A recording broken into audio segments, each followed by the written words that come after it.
I woke up in a panic again. The voice in my dreams was haunting me, and it seemed so real that I found myself wiping sweat off my forehead. I sat straight up in bed. I would think I was going crazy, but I could hear it moving outside my bedroom door. And there was the low growl. It was just like the one in my nightmare. Maybe the dream was a warning, or maybe this was where it ended. Let me explain where it all began. It had always been my goal to get out of the city. And so when I saw the giant piece of land show up for sale in the middle of small town Wisconsin, I jumped at the opportunity. I was 6 months from retirement and the property seemed perfect. There was already a farmhouse built on the sprawling 40 acres, and the price was just right. Actually, the price might have been too good to be true. It didn't take very long for the real estate agent to get back to me, and we closed on the property within 2 months from the initial offer. In fact, they took my lowball offer, and they didn't even counter it. I guess that should have been a red flag, but I didn't want to see it. But I couldn't wait to get settled into the new place, and I drove out on my vacation days to get started. I was going to move my husband and myself into our retirement home if it was piece by piece on every vacation day that I had. He was still busy with work, so he couldn't join me until the weekend, but it was only 45 minutes from our home in Milwaukee, so it was easy enough to get started on my own. I pulled up to the driveway. It was a quintessential farmhouse, built in the 1940s and steeped in history. The floorboards creaked under my weight as I stepped onto the wraparound front porch, and I carefully balanced the box on my knee as I placed the rusty old key in the front door. The door creaked open eerily, and I accidentally dropped the box as I stepped into the threshold. As I bent down to pick it up, the little welcome mat beneath me moved, and it revealed scratch marks at the base of the floor. I didn't think much of it. I picked up the contents of the box and I walked into the house. It was beautiful. The entryway to the home was picturesque. Oak hardwood floors, a charming staircase with a large white banister led to the upstairs, and even a few stained glass windows adorned my new home. I moved into the kitchen and started unpacking, placing the coffee maker on the counter and the little mugs that I had in the cabinet. Nothing of particular interest happened the rest of that day, or even that night. It was the following when I started to notice that something wasn't right. The weather was warm and beautiful, so I went out to the local hardware store and I picked up a few plants to place in the front yard. While I was digging, I could hear the birds chirping in the trees overhead, and a warm breeze swayed the branches back and forth. I planted a few rose bushes, which took about only an hour, and as I was planting the final bush, I felt the air go still. I had the radio on the local country station, playing at a low volume, just for company really. The station started to go static, shifting in and out of reception. And I looked up when I noticed the birds had stopped chirping. Something changed in that moment. The sky was bright blue and the weather was warm, but I felt cold. I noticed the hair on the back of my arm standing on end, and I looked around nervously. In the bushes at the edge of the property, I saw something big was moving, but as soon as I caught the movement, it stopped. For whatever reason, I dropped my shovel and I backed into the house, locking the door behind me, and I stared out the window into the hedges. I did this for about an hour, but nothing came of it. That night, I sat on my air mattress in the master bedroom, and I used my laptop to watch YouTube videos on DIY home projects. I was over worrying about the little event earlier in the day. I was alone in a new property, and I wasn't yet accustomed to having so much space around me. Obviously, there would be an adjustment period. I called my husband and I said goodnight, not bothering to mention the strange, albeit innocuous event from earlier in the day. I fell asleep around 1 a.m. The extreme silence of country living was not something I was used to yet, and I made a mental note to buy a white noise machine in the morning. Around 4 a.m., I heard the garbage cans outside crash to the ground. It sounded like one of them was being dragged. I took a second to think. It was a country home. It was probably animals, maybe raccoons or, oh gosh, even a bear. I was fine. The doors were locked, the windows were closed. I was totally fine. The noises continued, but I chose to ignore them. I heard the cans being dragged and then slammed against my car that was parked outside. Okay, the neighborhood kids are probably having some fun at the expense of the city folk, I told myself. I would be lying if I said I slept the rest of that night. And in the morning, when I saw the damage outside, I wouldn't sleep right again for a long time. There was garbage everywhere, and one crumbled aluminum can sat on the hood of my car. I took pictures with my phone and sent them to my husband. "Call the police," he insisted. They arrived shortly after, and the police officer shrugged. Probably a bear. She didn't think much of it, which was surprisingly comforting to me. Later that night, I set up my new TV that I purchased in the living room, and I arranged the new couches that had just arrived. Slowly, this farmhouse was starting to resemble a home, my home, and I was excited to see what my husband would say when he finally showed up. As I sat down in front of the big screen with the microwave dinner on my lap, I smiled. Rain gently pounded on the windows. I was starting to love this place, despite the weird adjustment period. I flipped through the channels and settled in. I turned up the volume to make myself feel less alone and listened to a forecast about the local weather. Suddenly, a strange smell filled the room. It was musty, like wet earth mixed with something decaying. I lifted the blanket off my legs and smelled it. It was clean. So were my shoes. The smell wasn't coming from my room. I got up and I looked around. It was an old house, I reminded myself. It could be a plumbing issue. I checked the kitchen and I saw nothing. Then I heard the back door slam shut and I froze. Did something come in or just go out? I didn't know. I always heard about fight or flight, and I never knew how I'd react in such situations. But now I did. I just stood there, eyes wide, heart pounding, and utterly frozen in place. I could hear every drop of rain as it landed on the house. The door was swinging in the wind, and the sound of something on the gravel in my driveway caught my attention. I knew I had to shut and lock the door, so I inched forward, hugging the wall as I made my way to the back door. When I got there, the rain was coming down in sheets and I couldn't see anything outside.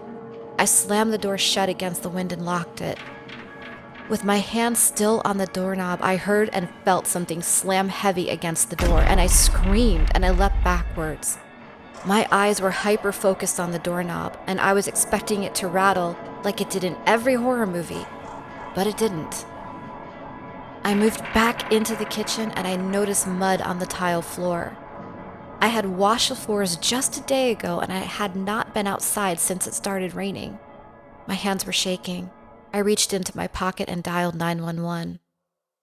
Within about 10 minutes, I saw the lights of the patrol cars in the distance of my living room window. I opened the door when I heard the footsteps on the porch. "That's bizarre," I heard one of the police officers say as he shone his flashlight on the front deck. I pulled open the door. "Thank God you're here," I uttered. "Ma'am, are you okay?" the younger police officer said, clearly seeing fear in my eyes. "Come in," I gestured. I had them follow me into the kitchen and I showed the strange mud marks. I explained what had happened. "I must have left the back door unlocked, but I'm afraid there's something still in the house. Can you please check?" The two men looked at each other. The tracks didn't look like footprints. They vaguely resembled an animal, and I couldn't tell if they were taking me seriously or not, but I really didn't care, as long as they checked every room in the house. "Stay here, ma'am," they said almost in unison. I sat down at the kitchen table, twiddling my thumbs and waiting. They moved slowly from room to room, not speaking very much. All through the downstairs, then they made their way up the stairs. And it seemed like an eternity, but finally they headed back down. "We didn't see anything, ma'am," the older of the two sighed. I could tell he didn't believe me. "Thank you for looking," I sighed. "It's an adjustment period to being out on your own land. It's not for everyone," he replied with an air of arrogance. I squinted my eyes. No one was going to shed doubt on my retirement dream. "I'll adjust." The next morning, I greeted the landscapers. I hired them to go into the back and clear out 2 acres of space so I could have a proper pool and a proper backyard. "We'll be done by 5, the young man said with confidence. "There's a few trees that will need extra work." He walked away from the door and he paused, turning around. "Ma'am, you've got some kind of predator problem back there. Did you know about the deer carcasses?" I blinked in confusion. He gestured for me to follow him. I slipped on my gardening clogs and stepped outside, walking slightly behind him. We moved back into the tree line, and his men stopped working as we passed. He pointed to a mound of dirt and leaves. Something tried to bury it, probably to come back. I could hear the flies buzzing around the body wildly, and as we looked closer, he said, "What's unusual is that it ripped out the heart. Doesn't look like anything else was taken, but it will probably be back." "What would do that?" I asked timidly. "Don't know. There's wild cats here, some bears. Heck, we even get wolves and coyotes. It could be anything. Just be careful not to go out at night." I looked back at the body before walking into the house. The guy didn't seem really overly concerned, and I was from the city. I shouldn't overreact, I told myself. A few days later, nothing was out of the ordinary. I was busy painting as the workers created a backyard oasis. They dug to lay cement for the in-ground pool, sawed down trees and hammered as they built the pagoda and the backyard deck. The house was coming along beautifully, and hearing all the work was actually very comforting.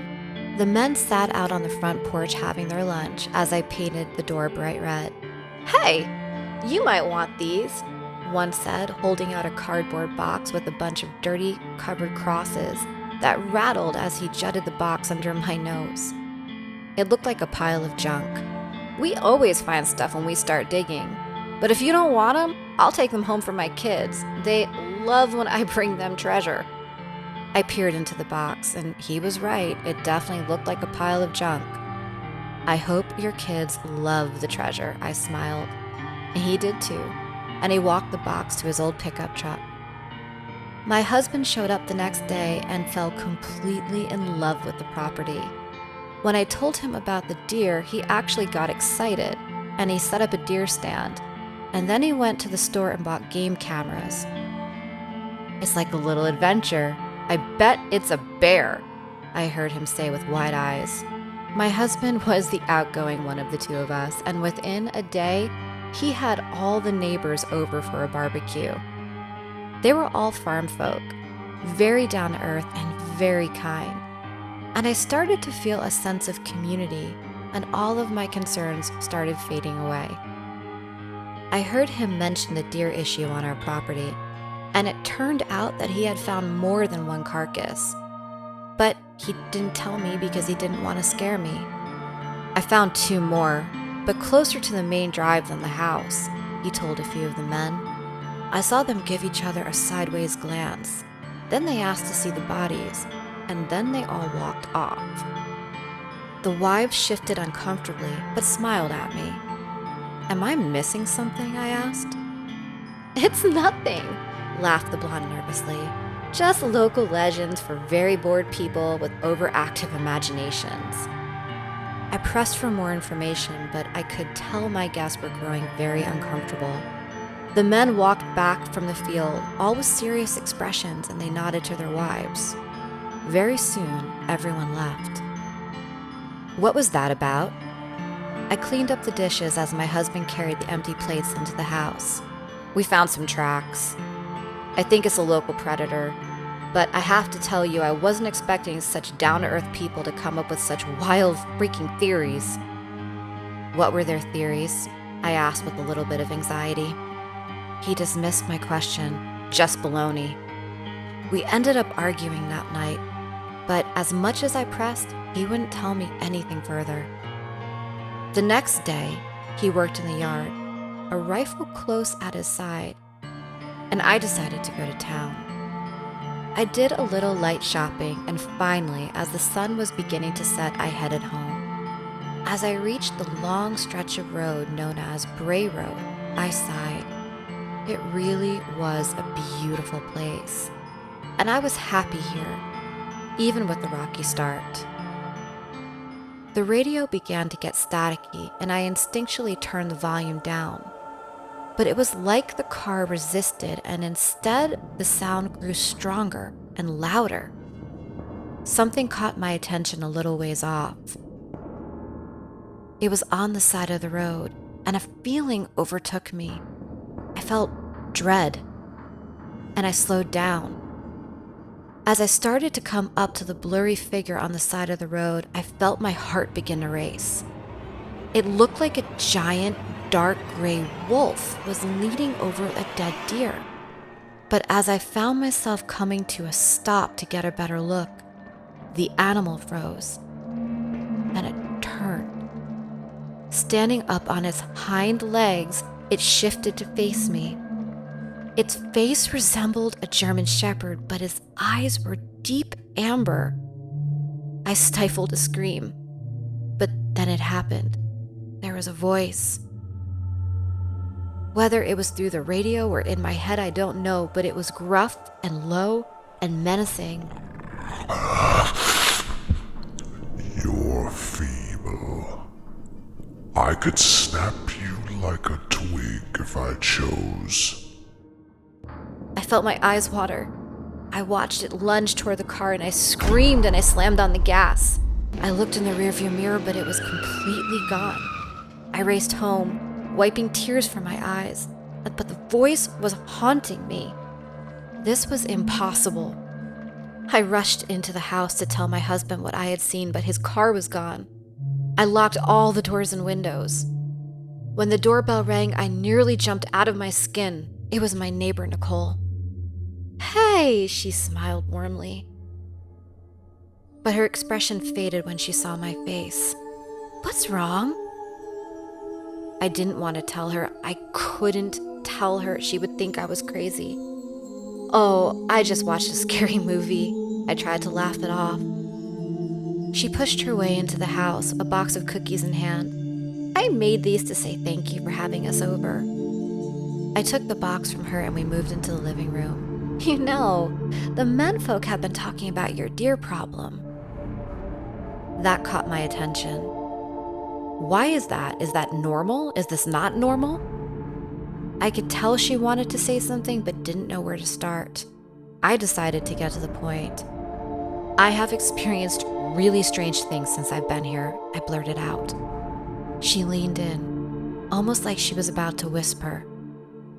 It's probably just a pack of coyotes, but there is a legend around here, and I'm surprised you haven't heard of it. I was getting frustrated. Why was everyone so guarded, and why wouldn't they tell me the truth? What does that mean? I pressed. Her brown eyes grew wide. You really haven't heard of it? No, I have not.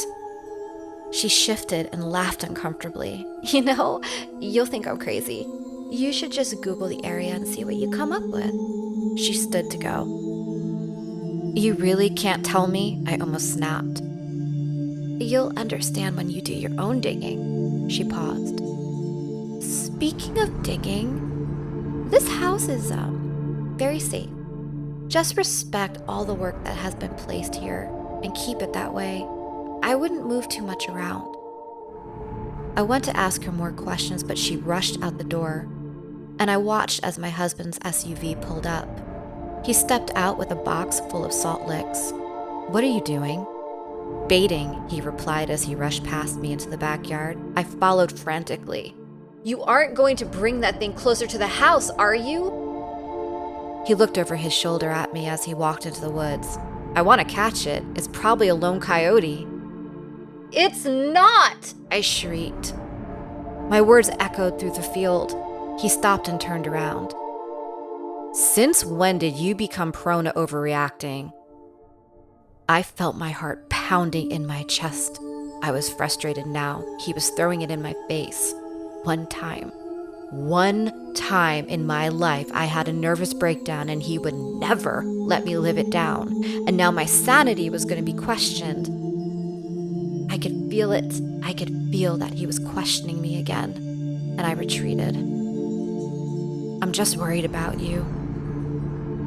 His gaze softened. I'm fine, honey.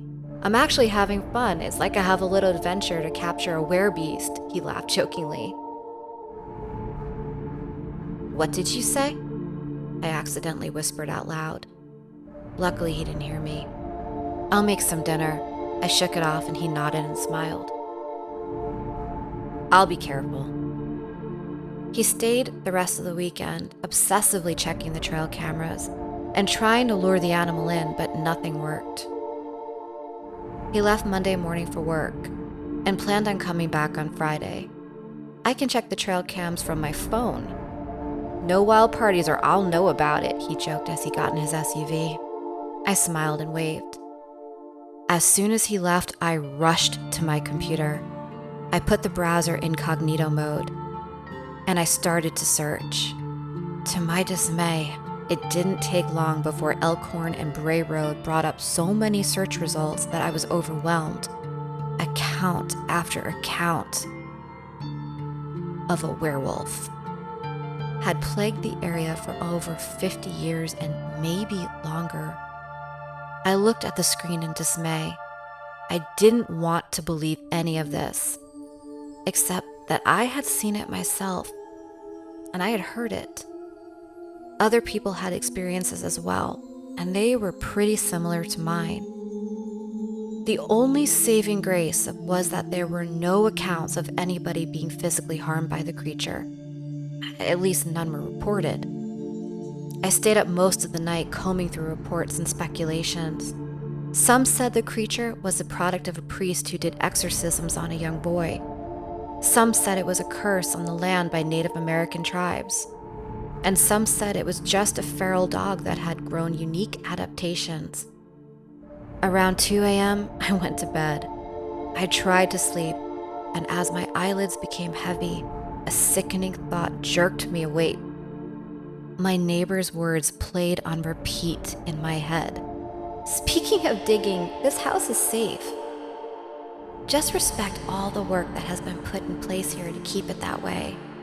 And don't move too much around. I remembered the worker handing me the box of crosses that they had pulled from the ground. And I realized that they were probably put there for a reason. The priest, the kid, the crosses. Was I making connections that weren't there? Was my brain matrixing like the psychologist had told me years ago? Was I finally really going insane? My thoughts were cut off by a sound outside. Something moved quickly along the gravel driveway and ran toward the back of the house. I held my breath and I listened. There was silence. My phone chimed and the room lit up. I grabbed it to silence it, but as I looked at the message, my heart sank. The trail cam went off, my husband wrote. There was a delay. and I didn't see a picture. What is it? I heard something. There wasn't a response. Another crash in the backyard and glass shattered. I don't know, he responded. Did you get the image? No, send it again. Don't go outside, Marge. I'm not. I think it broke the glass in the back door. I'm calling the cops. They'll think I'm crazy. Marge, I will call them. Lock the bedroom door and stay in there. The door was already locked, but I pushed the dresser in front of it for good measure. I could hear something crashing through the house. I pressed myself into the corner of the room. I didn't know what else to do. Then the growl. It was in the hallway.